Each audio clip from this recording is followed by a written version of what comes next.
வாழ்க வையகம் வாழ்க வையகம் வாழ்க வளமுடன். சிந்தனையே உடல் நலத்தை சீரமைத்து உய்வித்த குருவே வாழ்க, குருவே துணை.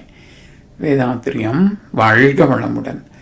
இன்று வரை உலகில் தோன்றிய அனைத்து சித்தர்களும் ஞானிகளும் மகான்களும் மற்றும் வேதாத்திரிய கோட்பாடுகளை அர்ப்பணிப்புணர்வோடு அகிலமெங்கும் உணர்வாக்கி கொண்டிருக்கும் ஞான ஆசிரியர்களின் மதிநுட்பமும் குருவர்களோடு சுக்குமமாய் நம்மை சூழ்ந்திருந்து நாம் உய்வதற்கு துணை நிற்குமாக என்று சங்கல்பித்துக் கொண்டு இன்றைய தவ நிகழ்வை இறைவணக்கம் குரு வணக்கத்தோடு நாம் இனிதே துவங்குவோம். இறைவணக்கம் பாட அருள்நிதி ராதா ரவிச்சந்திரன் அம்மா அவர்கள். வாழ்க வளமுடன்.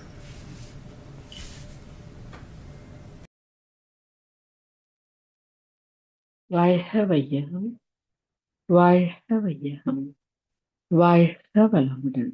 இறைவணக்கம்.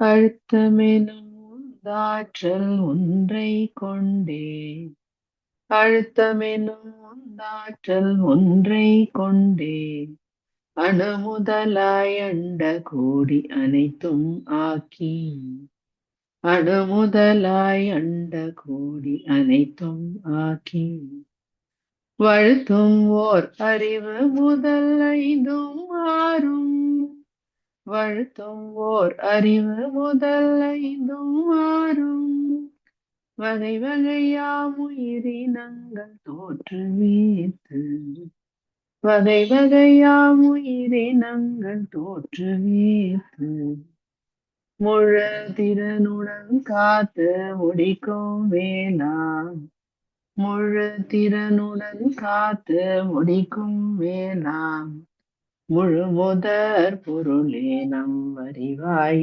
ஆற்றும், முழு முதற் பொருளே நம் அறிவாய் ஆற்றும் பழுத்த நிலை வரும் வரையில் நீ நான் என்போம், பழுத்த நிலை வரும் வரையில் நீ நான் என்போம் பதமடைந்தோம் ஒன்றானோ பரமானந்தம், பதமடைந்தோம் ஒன்றானோ பரமானந்தம். வாழ்க வளமுடன். வாழ்வுடன் குரு வணக்கம் பாட அருள்நிதி தமிழரசி ஆறுமுகம் அம்மா அவர்கள்.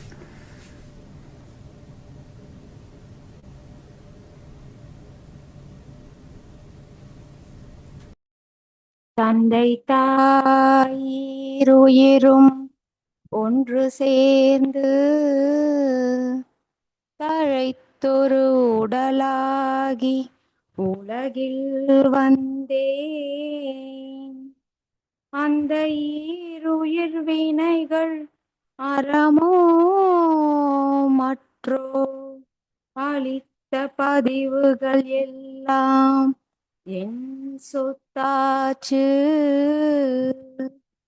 இந்த அரும் பிறவியில் முன்வினை அறுத்து எல்லையில்லா மெய் பொருளை அடைவதற்கு வந்த ஒரு உதவி குரு உயிரின் செயற்கை வணங்கி குரு திருவடியை வாழ்த்தி வாழ்வோம், வணங்கி குரு திருவடியை வாழ்த்தி வாழ்வோம், திருவடியை வாழ்த்தி வாழ்வோம். வாழ்க வளமுடன். இயக்கம் வாழ்க வையகம், வாழ்க வளமுடன். குரு வாழ்க, குருவே துணை. நன்றிகளைய வாழ்க வளமுடன். வாழ்க வையகம், வாழ்க வையகம், வாழ்க வளமுடன். இன்று நமக்காக சிறப்பானதொரு 9 மைய தவம் நடத்திய அருள் சிவசங்கரி அம்மா அவர்களை வாழ்த்துவோம்.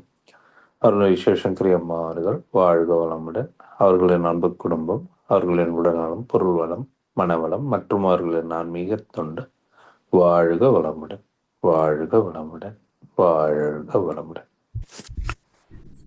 வாழ்க வளமுடன். நன்றிகள் அம்மா, ஐயா. தொடர்ந்து ஞானமும் வாழ்வும் கவிதை தொகுப்பிலிருந்து, மகானின் கவிதை தொகுப்பிலிருந்து இன்றைய கவிக்கு விளக்கம் வழங்கிட மூத்த பேராசிரியர் ஞானாசிரியர் அருள்நிதி பழனிசாமி வேலுசாமி ஐயா அவர்களை அன்போடு அழைத்தமைவோம். வாழ்க வளமுடன் ஐயா. வாழ்க வளமுடன் ஐயா. வாழ்க வையகம், வாழ்க வையகம், வாழ்க வளமுடன். குரு வாழ்க, குருவே துணை. சான்ற பெருமக்களே, ஞானமும் வாழ்வும் கவிதை தொகுப்பின் தொடர் சிந்தனையில் உண்மை உணர்வு பற்றிய கவிகளிலே இன்றைய தலைப்பு உலகிணைந்த ஆட்சி முறை, கல்வி முறை வேண்டும். உலகிணைந்த ஆட்சி முறை, கல்வி முறை. இந்த இரண்டும் இல்லை என்றால் என்னென்ன விளைவுகள், சிக்கல்கள் வரும் என்பதைத்தான் இன்றைக்கு உலகம் நடைமுறையாக பார்த்து கொண்டிருக்கிறது. ஆதி காலத்திலேயே ராஜாவுக்கு ராஜகுரு என்று இருப்பார். முக்கியமான முடிவெடுக்கின்ற தருணத்திலே ராஜகுருவின் ஒப்புதல் இருக்கணும் என்று சட்டம். ஏன் அப்படி ஒரு அமைப்பு வச்சிருக்காங்க? ஆளுமை நிர்வாகம் வந்தால் விருப்பு வெறுப்பு, உயர்வு தாழ்வு எல்லாம் இருக்கும். அது ரஜோகுணம். இந்த ரஜோகுணம் எடுக்கின்ற முடிவுகள் சில சமயங்களில் தவறாகவும் போகலாம். அந்த நேரத்தில் சரியான தர்மத்தை எடுத்து காட்டுவது சத்துவகுணம். அந்த சத்துவத்தில் இருப்பவர்கள் தான் ராஜகுரு. இது இன்றைய அரசியல் அது இல்லை.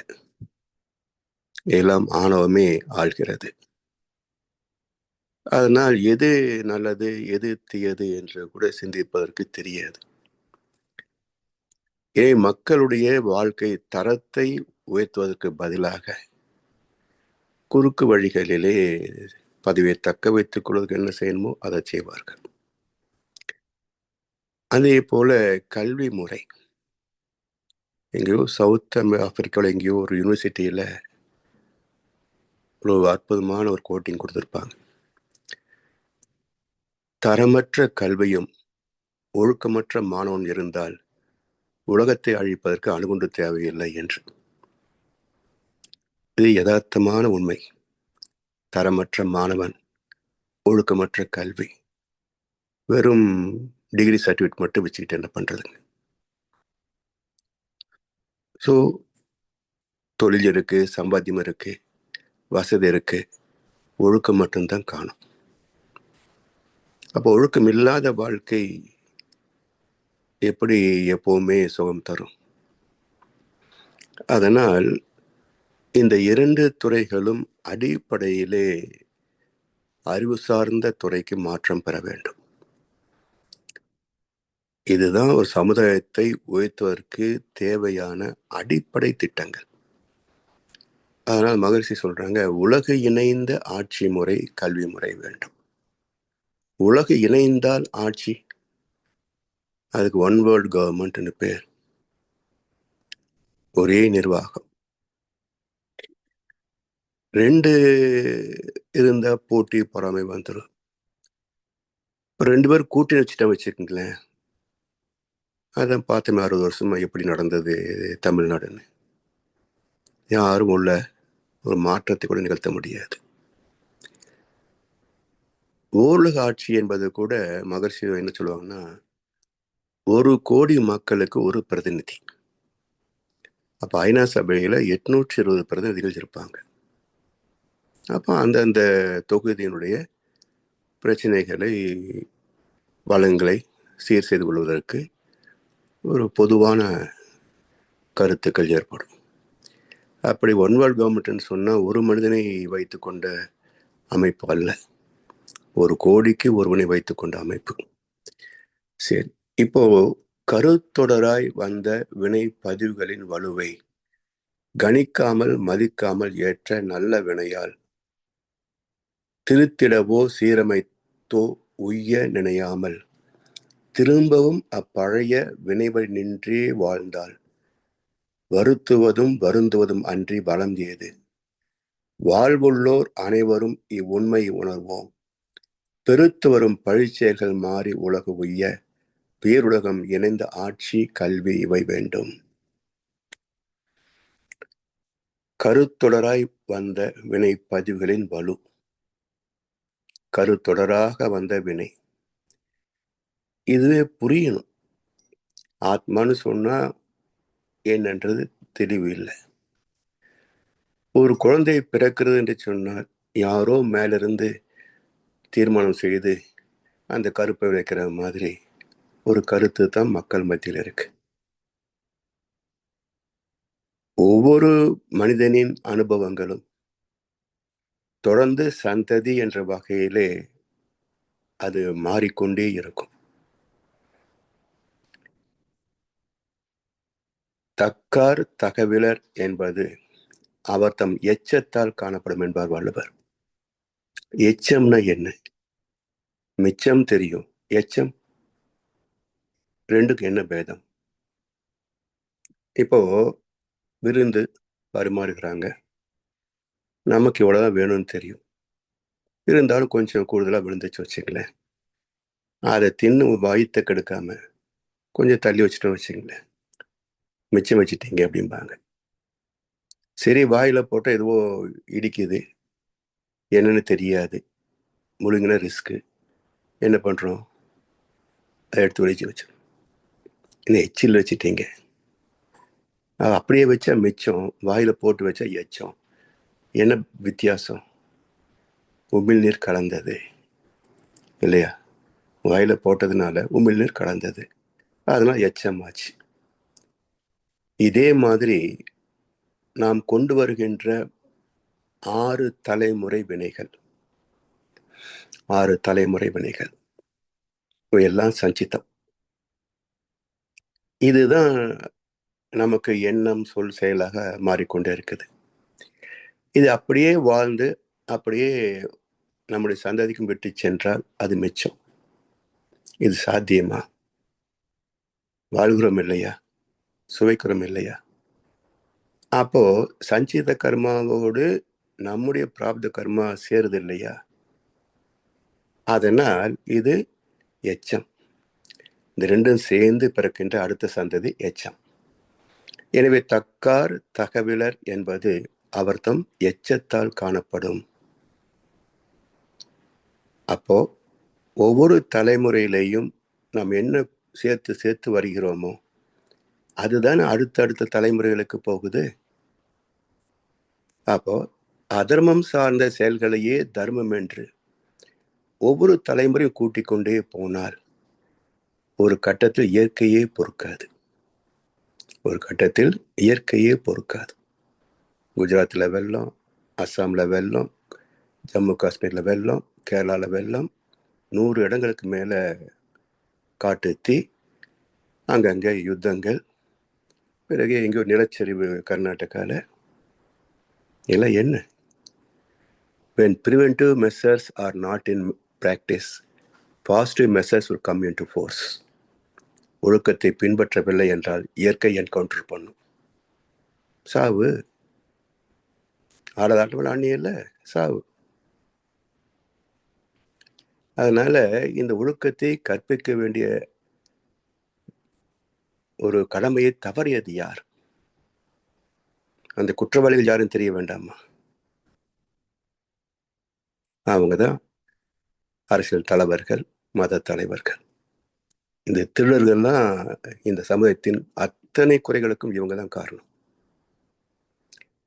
அதனால் கருத்தொடராய் வந்த வினை பதிவுகளின் வலுவை கணிக்காமல், எப்படி கணிக்கிறது?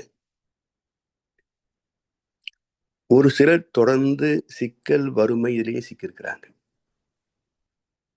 ஒரு சிலர் ரெண்டும் கலந்த வாழ்க்கையில வாழ்கிறார்கள். ஒரு சிலர் ஊனமாக பிறக்கிறாங்க, மற்றவங்க நார்மலாக பிறக்கிறாங்க. ஏன்? காரணம் இருக்கும் இல்லையா? அப்ப தேடி பார்த்தால்தான் தெரியும், புண்ணியம் உள்ளவர் வாழ்க்கை நல்லபடியா அமையுது. இரண்டும் கலந்தவர் வாழ்க்கை எந்த அளவில் இருக்கோ அந்த அளவில் இன்பத் துன்பங்கள் வருது. பாவத்தை மட்டுமே சேர்த்து வைத்திருந்தால் எப்படி சுகம் வரும்? எனவே இந்த கணக்கு தெரியணும். ஒரு செயலுக்கு உள்ள விளைவு என்பது உடனே வரும், ஃபிராக்ஷன் ஆஃப் செகண்ட். 7 தலைமுறைகளில் எங்கேயாவது ஒரு முறை வரும். உடனே வருவது தெரியுது, அதில் யாருக்கும் சந்தேகம் இல்லை. ஆனால் தலைமுறை மாறி வருகின்ற போது நல்லது வந்தா யார் செய்த புண்ணியமோ கடவுள் ஞாபகம் கூட வராது. ஆனால் கஷ்டம் வரும்போது தான் யாருக்கு நான் தீங்கு செய்தேன் இறைவா, நாட்டில் யார் கூடயே நான் கெடுத்தேன் இறைவா, ஊருக்கு நான் என்ன செய்தேன் இறைவா, என்னை உனக்கு கூட பிடிக்கலையா இறைவா, எல்லா கேள்வியும் அப்போ வரும். அப்போ நல்ல ஆட்டம் போட்டியே, அப்போ கடவுள் ஞாபகம் வரணுமில்லை. அப்போ நான் என்னோட தகுதியே இல்லை, எனக்கு இவ்வளோ கொடுத்தே இறைவா, இது எங்கிருந்து இந்த புண்ணிய கணக்கு வந்தது நீ யோசிக்கணுமில்ல. அப்போ கஸ்டமர் மட்டும் யோசிக்கிறியே எங்கே வந்ததுன்னு. அப்போ நீ ஒரு திருடன், உனக்கு இன்னொரு திருடன் வழிகாட்டுவான். ஜோசியன், நியமாலஜி, நியூமராலஜி, ஜெம்மாலஜி, வாஸ்தாலஜி, எல்லா அலஜியும் வரும் அங்கே. அப்போ திருடன் காசுல அவனுக்கு பங்கு போட்டுட்டு போக வேண்டியதுதான். காசுல மிச்சம் என்ன? நாடி வருவது எது? பாவ புண்ணியம் அல்லாது நாம் அறையிலையும் கோவலமும் வராது. இதுதான் வாழ்க்கை. அதனால என்ன கொண்டு வந்தோம், என்ன வாழ்க்கை, இதை கணிக்காமல் மாதிரி நானும் இருக்கணும் ஆசை மட்டும் இருக்குது. புண்ணியம் இருக்கணுமில்ல. எப்படியாவது அடைவேன் என்று ஓட்டக பூஜை காசு கொடுக்கறதெல்லாம் பண்ணினீங்கன்னா வந்துடுமா? பொறுக்க முடியல பாருங்க. 2 மாசத்துக்குள்ள ஏதோ 60 வருஷம் சாதனை சாதிக்கணும்னு எதிர்பார்க்குறானுங்க. இப்போ இதெல்லாம் எப்படி வருதுங்க? எனவே கணிக்காமல் மதிக்காமல் ஏற்ற நல்ல வினையால், சரி கணிச்சிட்டோம், தெரிஞ்சு போச்சு, பாவத்தின் சம்பளம் பிரச்சனைகள். எப்படி மாத்துறது? வழக்கரீஸ்வருக்கு பூஜை போட்டவா, இல்லை மிருத்யு என்னது ஹோமம் நடத்தவா? எப்படி தீர்க்கிறது? மீண்டும் நல்ல வினையால். யாராக இருந்தாலும் செய்த வினையை மாற்றுகின்ற திறம் யாருக்கும் கிடையாது. இறைவனின் தீர்ப்பை மாற்றி எழுத யாராலையும் முடியாது. ஞானம் பெற்றுவிட்டாலும் கூட வருகின்ற கஷ்டம் வரத்தான் செய்யும்.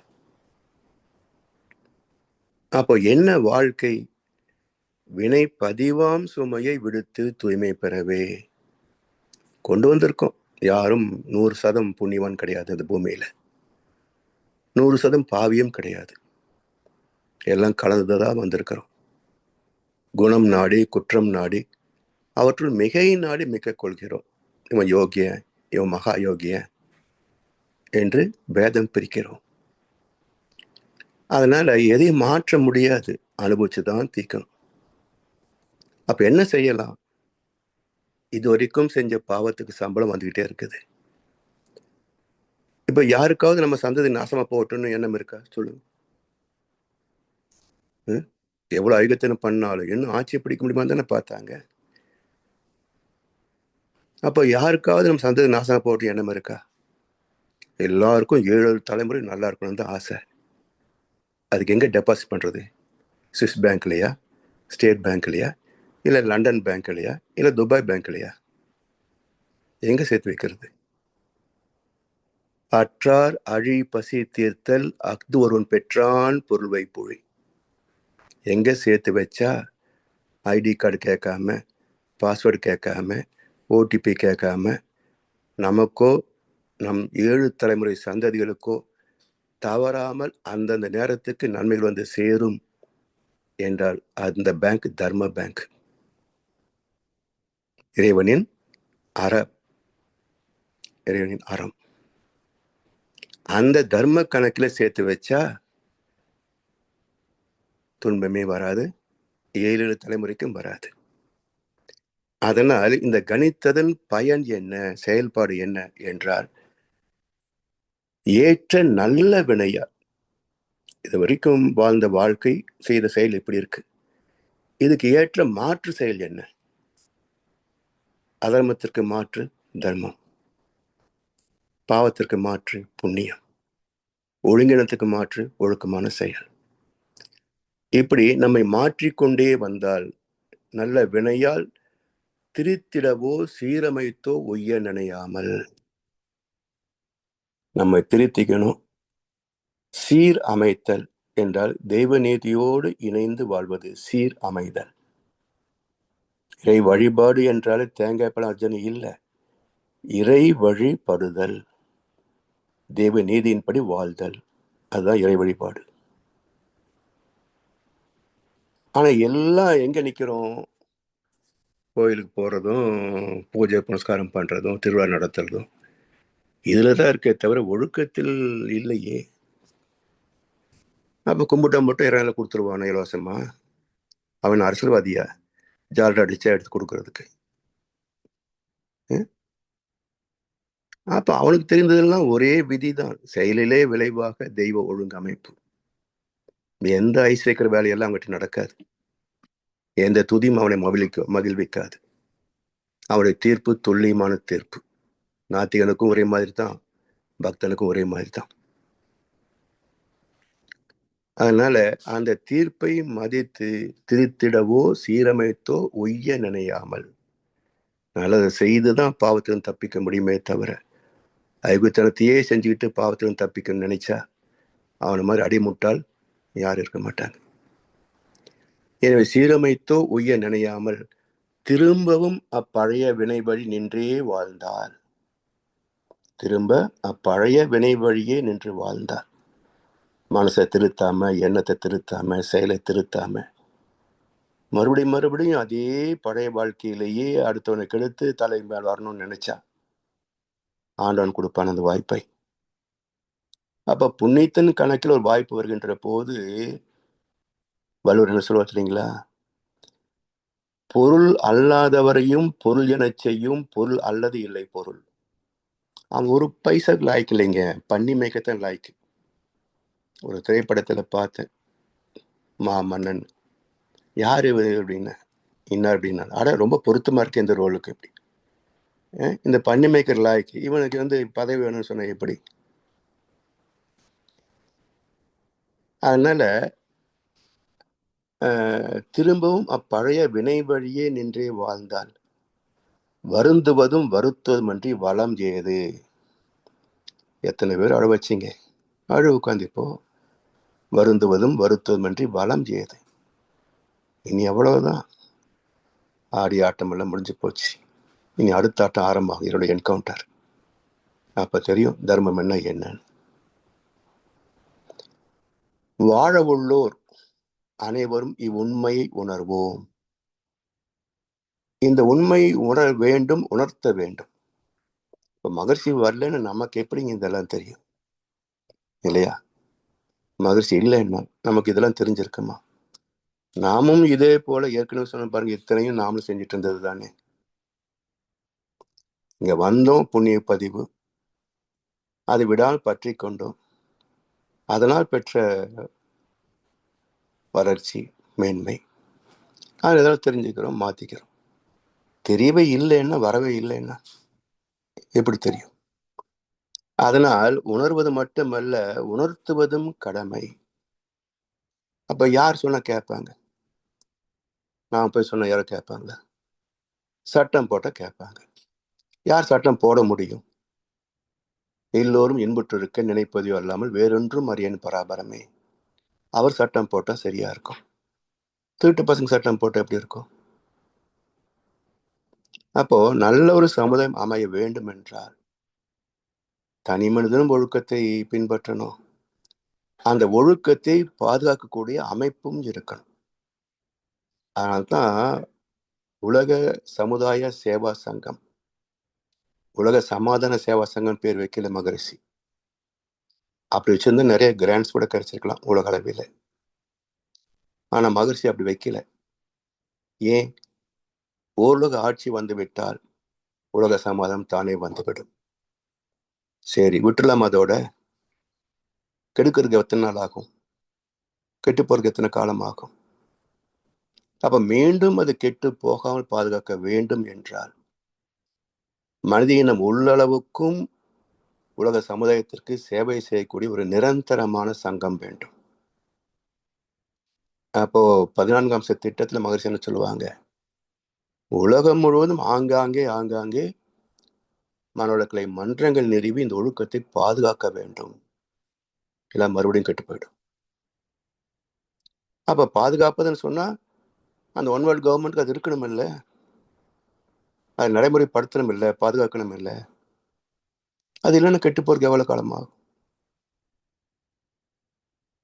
கடன் வாங்காம ஒரு ஆட்சி நடந்தது. அடுத்த திருடம் வந்தான், கஜான இருந்து தின்னுட்டு கடனையும் வாங்கி வச்சுட்டு போயிடுறான். இது மாதிரி நடக்கிறதுக்கு எத்தனை காலமாகும்? அதனால் எப்போதும் ஒரு பாதுகாப்பு அரண் தேவை. அதனால்தான் அறம் என்ற சொல்லே வந்தது. அரண் என்றால் பாதுகாப்பு, அரண்மனை. அதே போல அறம் என்பது எல்லோருக்கும் வாழ்க்கைக்கு பாதுகாப்பு. அது எப்போதும் பாதுகாக்கப்பட வேண்டியது. எனவே வாழ உள்ளோர் அனைவரும் இவ்வுண்மை உணர்வோம்.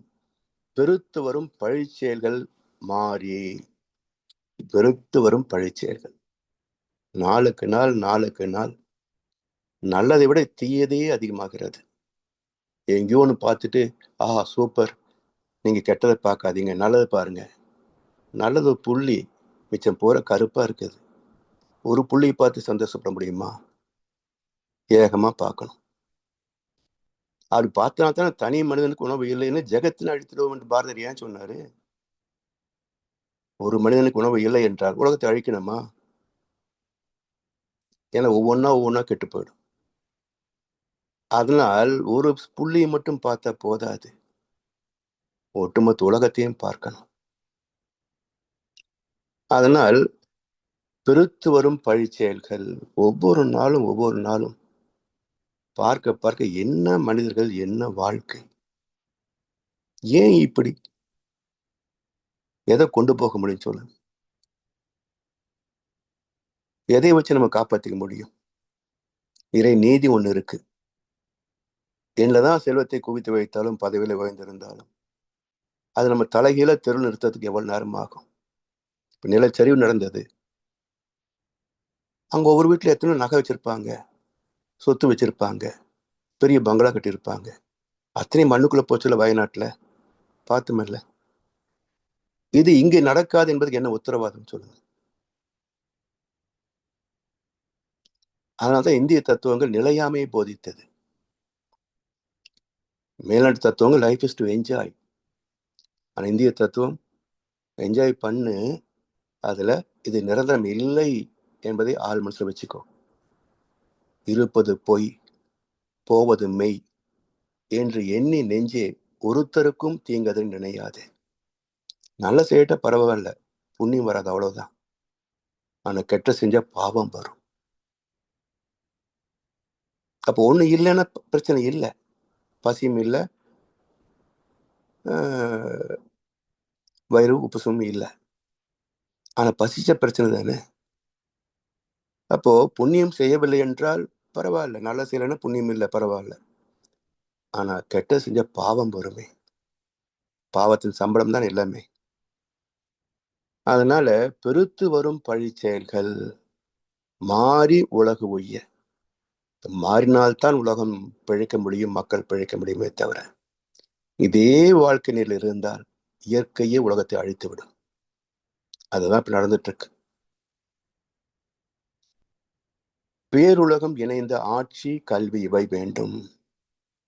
இதெல்லாம் அழிஞ்சு முடிஞ்சதுக்கு அப்புறம் மகிழ்ச்சி சொன்ன கருத்து எழுதி வைக்கல, ஆனா நேரடியாக பேசுகின்ற போது சொன்ன கருத்து.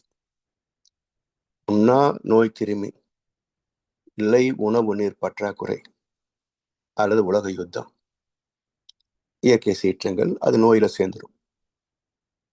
இதுல 40% மக்கள் தொகை மடியும். மிச்சமுள்ளவனுக்கு பயத்திலேயே தர்மம் ஏற்கப்படும். அந்த நேரத்துலதான் உலக சமாதானம் வரும்.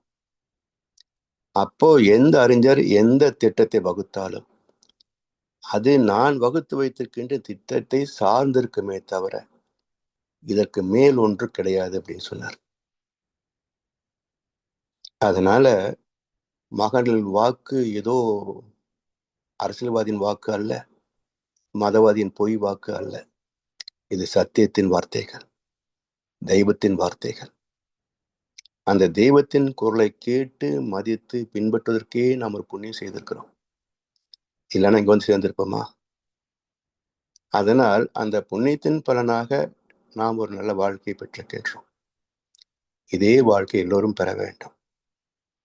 அப்ப அதற்கு நம் கடமை அறவாழ்வின் நாட்டத்தை சிறக்கட்டும் என்று சொல்லி வாய்ப்பளித்த செவிமடுத்த அனைவருக்கும் நன்றி பாராட்டி இந்த உரையை நிறைவு செய்கின்றோம். வாழ்க வளமுடன், வாழ்க வளமுடன், வாழ்க வையகம். வாழ்க வளமுடன் ஐயா. வாழ்க வளமுடன் ஐயா. அருமை. தொடர்ந்து மகான் கவிகளுக்கு சிறந்த முறையிலே விளக்கங்கள் வழங்கி நம்மை சீராக வழி நடத்தி கொண்டிருக்கும் மூத்த பேராசிரியர் ஞானாசிரியர் அருள்நிதி பழனிசாமி வேலுசாமி ஐயா அவர்களும் அவரது அன்பு குடும்பத்தினரும் அருட்பேராற்றல் கருணையினால் உடல் நலம், நீளாயுள், நிறை செல்வம், உயர் புகழ், மெய்ஞானம் ஓங்கி வாழ்க வளமுடன், வாழ்க வளமுடன், வாழ்க வளமுடன். நன்றிகள் ஐயா. நன்றிம்மா. வாழ்க வளமுடன், வாழ்க வளமுடன். பாடல் பாடி நிறைவு செய்யும் தருணம். வேதாத்திரிய பாடல் பாட அருள்நிதி ஜமுனாராணி அம்மா அவர்களும், பிரம்மஞான கவி பாட அருள்நிதி சூர்யா ஜெயமணி அம்மா அவர்களும். அம்மா வந்திருக்காங்களா? வரலையா? சரி. அருள்நிதி சாந்தி கண்ணன் அம்மா அவர்களும், உலக நல வாழ்த்து பாட அருள்நிதி ஜானகிராமன் ஐயா அவர்களும். வாழ்க வளமுடன். வாழ்க வையகம், வாழ்க வளம். வேதாத்திரி போரில்லா நல்லுலகம், பொருள் துறையில் சமநீதி, நேர்மையான நீதிமுறை, நில உலகுக்கோர் ஆட்சி, சீர் செய்த பண்பாடு, சிந்தனையோர் வழிவாழ்வு, சிறப்புணர்ந்த பெண் மதிப்பு, தெய்வ நீதி வழிவாழ்தல், தேர் திருவிழா தவிர்த்தல், சிறுவர்கட்கே விளையாட்டு, செயல் விளைவு உணர்கல்வி, சீர்காந்த நிலை விளக்கம், பார் முழுவதும் உணவு நீர் பொதுவாக்கல், பல மதங்கள் பல கடவுள் பழக்கம் பொழித்து உண்மை ஒன்றை தேர்ந்திடுதல். நன்றிகள் ஐயா. வாழ்க வளமுடன். வாழ்க வளமுடன். வாழ்க வையகம், வாழ்க வையகம், வாழ்க வளமுடன். குரு வாழ்க, குருவே துணை. பிரம்மஞான கவி. இறைவெளியே தன்னிருக்க சூழ்ந்தழுத்தும் மாற்றல், இதன் திணிவு மடிப்பு வில சுழலும் நுண்விண்ணாம், நிறைவெளியில் விண் சுழல நெருக்குகின்ற உரசல், நிலைவெளியில் எழுப்புகின்ற நேரலைகள் காந்தமாம், மறைபொருளாம் காந்தம் தன் மாத்திரைகள் ஐவகை, மலைக்காதிர் மின் கூட்டம் மாபூதம் ஐந்துமாம், முறையாய அக்காந்த அலை மனமாம் உயிர் உடல்களில் மதி உயர்ந்து உண்மை பெற மா பிரம்ம ஞானமாம், மா பிரம்ம ஞானமாம். நன்றி ஐயா. வாழ்க வளமுடன்.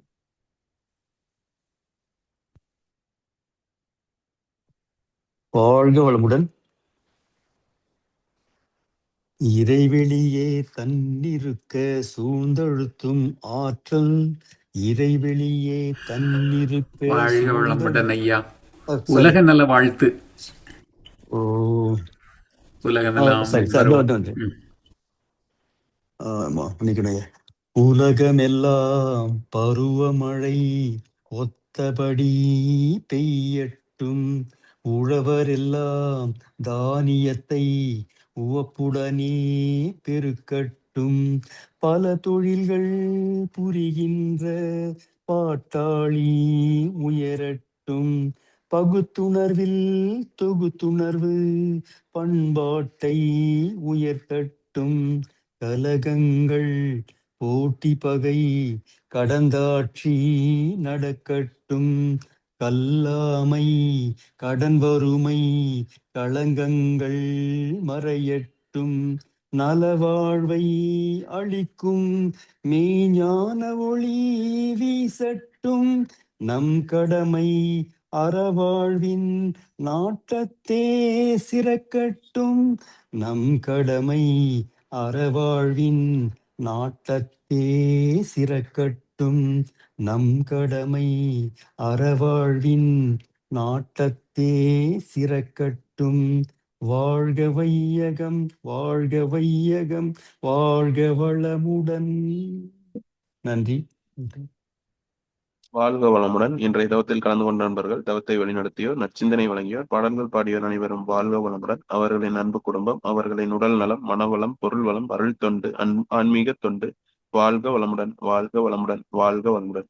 இத்துடன் இன்றைய காலை தவம் நிகழ்வு மகிழ்வோடும் நிகழ்வோடும் இனிதே நிறைவு பெறுகிறது. இறையர்களும் குருவர்களும் நம் அனைவரையும் எப்பொழுதும் சூழ்நின்று நம்மை இந்த இறைநிலை உணர் பயணத்திலே சிறந்த முறையிலே வழிநடத்தட்டும் அனைவரையும் வாழ்த்தி வணங்கி நன்றி கூறி அமைகிறோம். வாழ்க வையகம், வாழ்க வையகம், வாழ்க வளமுடன்.